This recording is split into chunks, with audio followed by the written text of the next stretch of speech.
Hello दोस्तों, स्वागत है आपका एक बार फिर से भारत एजुकेशन यूट्यूब चैनल पर। दोस्तों, आज के वीडियो में हम बेल्ट्रॉन डाटा एंट्री ऑपरेटर के हो रहे परीक्षा के दृष्टिकोण से उन महत्वपूर्ण प्रश्नों को लेकर आए हैं जो बेल्ट्रॉन एग्जाम में बराबर यह प्रश्न जो है पूछे जा रहे हैं। तो दोस्तों, यदि आप इस चैनल पर नए हैं तो सबसे पहले आप चैनल को सब्सक्राइब करें ताकि बेल्ट्रॉन डाटा एंट्री ऑपरेटर का जो भी प्रश्न का वीडियो आए वह सबसे पहले आप तक पहुंचे और आप इसका लाभ उठा सके। तो दोस्तों, चलते हैं हम उन महत्वपूर्ण प्रश्नों की ओर। पहला प्रश्न है, माइक्रोसॉफ्ट पावर पॉइंट में कार्य किए जा रहे स्लाइड पर बैकग्राउंड स्टाइल लगाने के लिए किस टैब का प्रयोग करते हैं। दोस्तों, यह प्रश्न वेरी वेरी इंपॉर्टेंट है और यह प्रश्न जो है कई बार परीक्षा में पूछे जा चुके हैं। तो इसका ऑप्शन है home tab, slide show tab, insert tab और डिजाइन टैब। दोस्तों, माइक्रोसॉफ्ट पावर पॉइंट में कार्य किए जा रहे स्लाइड पर बैकग्राउंड स्टाइल लगाने के लिए किस टैब का प्रयोग करते हैं। तो दोस्तों, यदि आपको इसका उत्तर पता है तो आप हमें कमेंट करके बताएं। तो बैकग्राउंड स्टाइल लगाने के लिए हम दोस्तों डिजाइन टैब का प्रयोग करते हैं। तो दोस्तों, इसका करेक्ट आंसर जो होगा वह ऑप्शन डी होगा। नेक्स्ट प्रश्न है, माइक्रोसॉफ्ट एक्सेल में सेल में लिखे गए टेक्स्ट को कलर करने के लिए कौन से कमांड का प्रयोग किया जाता है। ऑप्शन ए है फिल कलर, बी है फॉन्ट कलर, सी है हाईलाइट कलर और डी है इनमें से कोई नहीं। दोस्तों, एमएस एक्सेल में सेल में लिखे गए टेक्स्ट को कलर करने के लिए कौन सा कमांड का प्रयोग किया जाता है। तो दोस्तों, टेक्स्ट को कलर करने के लिए हम फॉन्ट कलर टैब का इस्तेमाल करते हैं, यानी फॉन्ट कलर कमांड का प्रयोग किया जाता है। तो दोस्तों, इस प्रश्न का करेक्ट उत्तर जो होगा वह ऑप्शन बी होगा। अगला प्रश्न है, माइक्रोसॉफ्ट एक्सेल में अलग अलग सीट पर कार्य किए गए डाटा को एक सीट पर लाना क्या कहलाता है। दोस्तों, आपको बताना है कि माइक्रोसॉफ्ट एक्सेल में अलग अलग सीट पर कार्य किए गए डाटा को एक सीट पर लाना क्या कहलाता है। ऑप्शन ए है ग्रुप, बी है कंसोलिडेट, सी है एग्जिटिंग कनेक्शंस और डी है नन ऑफ दिस। दोस्तों, अलग अलग सीट पर कार्य किए गए डाटा को एक सीट पर लाना क्या कहलाता है। तो वह कंसोलिडेट कहलाता है, यानी ऑप्शन बी इस प्रश्न का राइट आंसर हो जाएगा। दोस्तों, यह जो प्रश्न हम बता रहे हैं यह बिल्कुल काफी महत्वपूर्ण प्रश्न है। आप इन प्रश्नों को बिल्कुल अंत तक देखें ताकि आपका परीक्षा में आए तो आप आसानी से इसे बना सके। तो दोस्तों, चलते हैं हम अगला प्रश्न की ओर। अगला प्रश्न है, माइक्रोसॉफ्ट पावर पॉइंट में स्लाइड पर पर्दे जैसा इफेक्ट्स लगाने के लिए कौन से कमांड का प्रयोग करते हैं। दोस्तों, यह प्रश्न VBI है, यानी वेरी वेरी इंपॉर्टेंट है। तो आप इन प्रश्नों को अच्छी तरह देख लें ताकि आपका परीक्षा और आसान हो जाए। दोस्तों, माइक्रोसॉफ्ट पावर पॉइंट में स्लाइड पर पर्दे जैसा इफेक्ट्स लगाने के लिए कौन से कमांड का प्रयोग करते हैं। ऑप्शन ए है थीम इफेक्ट, बी है ट्रांजिशन इफेक्ट, सी है स्लाइड सॉर्टर इफेक्ट्स और डी है ऑल ऑफ द एबव, यानी इनमें से सभी। तो दोस्तों, यदि इसका उत्तर आपको पता है तो आप हमें कमेंट सेक्शन में जरूर बताएं कि पावर पॉइंट में स्लाइड पर पर्दे जैसा इफेक्ट्स लगाने के लिए कौन से कमांड का प्रयोग करते हैं। तो इसका राइट उत्तर जो होगा वह ऑप्शन बी यानी ट्रांजिशन इफेक्ट होगा। दोस्तों, इसका राइट उत्तर ऑप्शन बी यानी ट्रांजिशन इफेक्ट्स होगा। अगला प्रश्न है, माइक्रोसॉफ्ट पावर पॉइंट में व्यू टैब के अंतर्गत आने वाले समूह प्रेजेंटेशन व्यूज की संख्या कितनी होती है। ए है 4, बी है 7, सी है 6 और डी है 9। दोस्तों, आपको बताना है कि व्यू टैब के अंतर्गत आने वाले समूह प्रेजेंटेशन व्यूज की संख्या कितनी होती है। दोस्तों, आप इसका उत्तर जो है आप कमेंट सेक्शन में हमें बताएं कि प्रेजेंटेशन व्यू की संख्या कितनी होती है। दोस्तों, इसका राइट उत्तर जो होगा वह ऑप्शन बी यानी 7 होती है। प्रेजेंटेशन व्यू की संख्या जो है वह 7 होती है, यानी ऑप्शन बी इस प्रश्न का सही उत्तर हो जाएगा। अगला प्रश्न है, माइक्रोसॉफ्ट वर्ड में पेज पर लिखे गए टेक्स्ट तथा नॉन प्रिंटिंग कैरेक्टर्स को देखने के लिए कौन से कमांड का प्रयोग करते हैं। दोस्तों इस प्रश्न को एक बार फिर से हम पढ़ लेते हैं। माइक्रोसॉफ्ट वर्ड में पेज पर लिखे गए टेक्स्ट तथा नॉन प्रिंटिंग कैरेक्टर्स को देखने के लिए कौन से कमांड का प्रयोग करते हैं। ऑप्शन ए है वर्ड काउंट, बी है रिसर्च, सी है फाइंड और डी है इनमें से कोई नहीं। दोस्तों नॉन प्रिंटिंग कैरेक्टर्स को देखने के लिए कौन से कमांड का प्रयोग करते हैं, तो इसका राइट उत्तर जो होगा वह वर्ड काउंट होगा, यानी ऑप्शन ए इस प्रश्न का राइट उत्तर हो जाएगा। दोस्तों नॉन प्रिंटिंग कैरेक्टर्स को देखने के लिए हम वर्ड काउंट कमांड का प्रयोग करते हैं।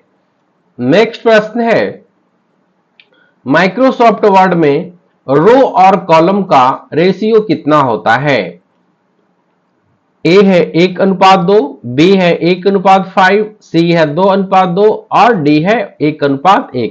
दोस्तों रो और कॉलम का रेशियो कितना होता है, तो इसका करेक्ट आंसर जो होगा वह ऑप्शन डी होगा, यानी 1:1 जो है रो और कॉलम का रेशियो होता है। अगला प्रश्न है, माइक्रोसॉफ्ट वर्ड में कार्य किए जा रहे पेज पर टेबल ऑफ कंटेंट्स लाने के लिए किस टैब का प्रयोग किया जाता है। ऑप्शन ए है इंसर्ट टैब, बी है पेज लेआउट टैब, सी है रेफरेंसेस टैब और डी है व्यू टैब।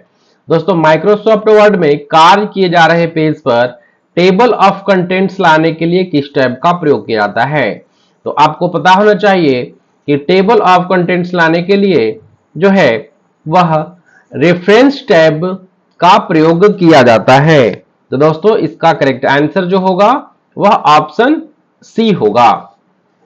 दोस्तों बेल्टोन डाटा एंट्री ऑपरेटर की परीक्षा में बहुत ही आसान सवाल पूछे जा रहे हैं जो आप आसानी से उसका जवाब दे सकते हैं। और आप इसे कैसे इसको संभव कर सकते हैं, तो आप भारत एजुकेशन यूट्यूब चैनल पर जाएंगे और भारत यूट्यूब चैनल पर जितने भी वीडियो डाले हुए हैं आप उसे देख लें, तो आपका परीक्षा जो है और आसान हो जाएगा। तो दोस्तों चलते हैं हम अगला प्रश्न की ओर। अगला प्रश्न है, माइक्रोसॉफ्ट एक्सेल में अंतिम कॉलम का नाम किस अल्फाबेट द्वारा प्रदर्शित किया जाता है। दोस्तों यह प्रश्न वेरी इंपॉर्टेंट है, आप इन प्रश्नों को जो है अच्छी तरह याद कर लें।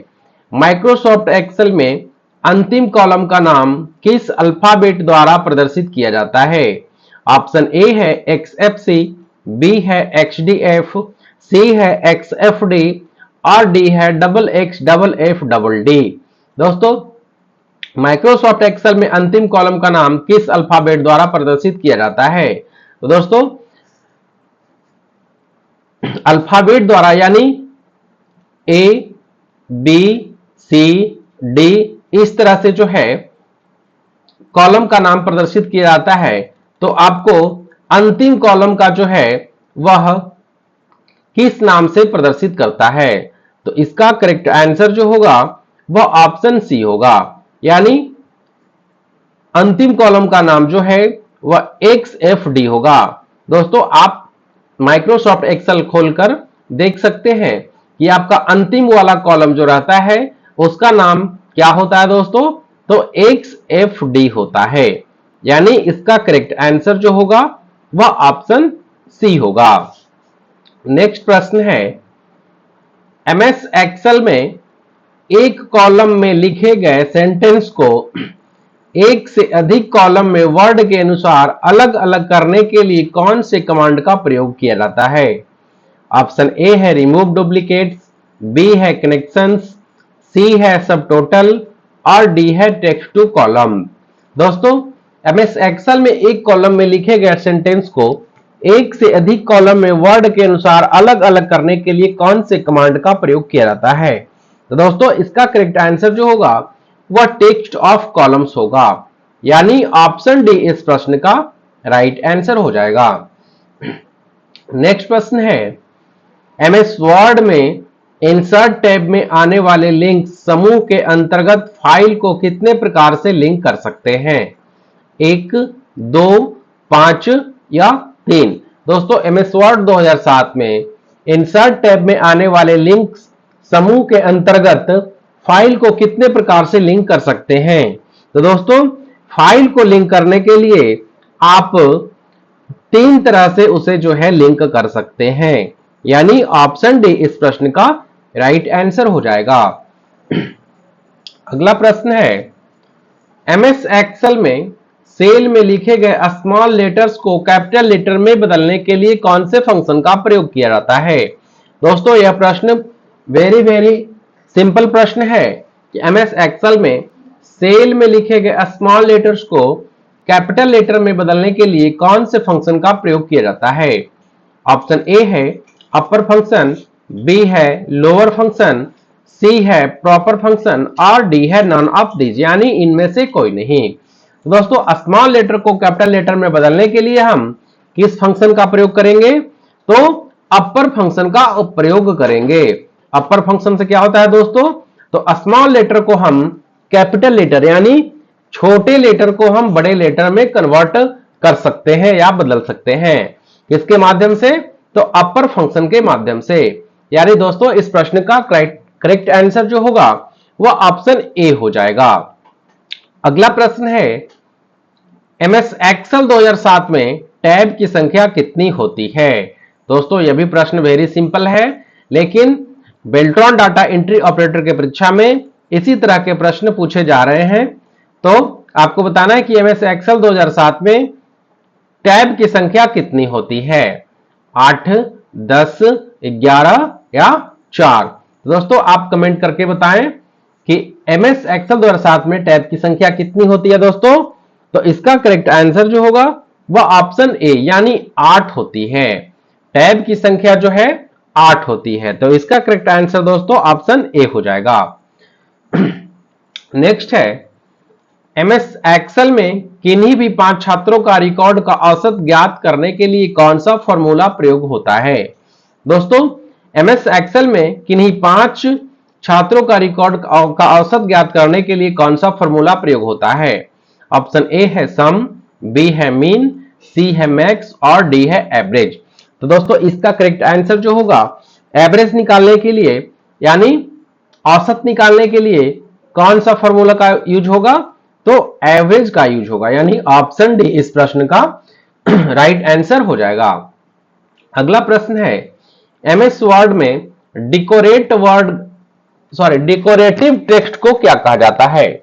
दोस्तों यह प्रश्न आप सभी को पता होगा, लेकिन जो परीक्षा दे चुके हैं वे हमें कमेंट करके बताएं कि एमएस वर्ड में डेकोरेटिव टेक्स्ट को क्या कहा जाता है। ऑप्शन ए है आर्ट, बी है वर्ड आर्ट, सी है स्मार्ट आर्ट और डी है नन। तो एमएस वर्ड में डेकोरेटिव टेक्स्ट को क्या कहा जाता है दोस्तों? तो उसे वर्ड आर्ट कहा जाता है, यानी डेकोरेटिव टेक्स्ट को हम वर्ड आर्ट के नाम से जानते हैं, यानी ऑप्शन बी जो है इसका राइट आंसर हो जाएगा। दोस्तों बेल्ट्रॉन डाटा एंट्री ऑपरेटर के परीक्षा में यह जो प्रश्न है काफी इंपॉर्टेंट प्रश्न है, आप इन प्रश्नों को जरूर देख लें। और दोस्तों यदि आपको यह वीडियो अच्छा लगता है तो वीडियो को लाइक करें, और यदि आप चैनल पर नए हैं तो चैनल को सब्सक्राइब करें ताकि आने वाला वीडियो का नोटिफिकेशन सबसे पहले आपको मिले। तो दोस्तों मिलते हैं हम अगले वीडियो में। धन्यवाद।